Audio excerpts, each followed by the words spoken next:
படிக்கிறீங்களோ Hindu paper எடுத்து அதை application பண்ணுறீங்க. ஃபார் எக்ஸாம்பிள் என்ன திங்கர்ஸ் நம்ம படிப்போம் இல்லையா, classical, new classical, modern thinkers, அந்த திங்கர்ஸோட அப்ளிகேஷன் நீங்க அப்படியே பாத்தீங்கன்னா லோக்கல் கவர்மெண்ட் அப்ளிகேஷன் வரும். பார்த்தா நீங்க வந்து சிவில் சர்வீஸ் எக்ஸாம் ப்ரிப்பேர் பண்றீங்க, ஹையர் லெவல் எக்ஸாம் ப்ரிப்பேர் பண்றீங்கன்னா public administration is the best option.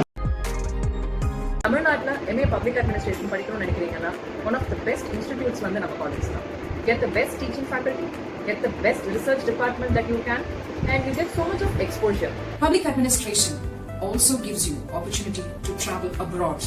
Many countries such as Germany, Canada, Taiwan and United States of America focus more on development administration. There's a lot of benefits for taking the course of public administration. One, you have the ability and confidence to deal with people, to work with people and also to manage people in any team, in any organization. If you are thinking of choosing public administration, trust me, it's an amazing choice. It gives you an spectrum of opportunities. So I wish you all the very best and a happy future ahead. Bye-bye. Since I chose public administration, I was able to clear the TNPSC Group 2 examination and also the examination of TNPSC for the post of Bursar in government colleges.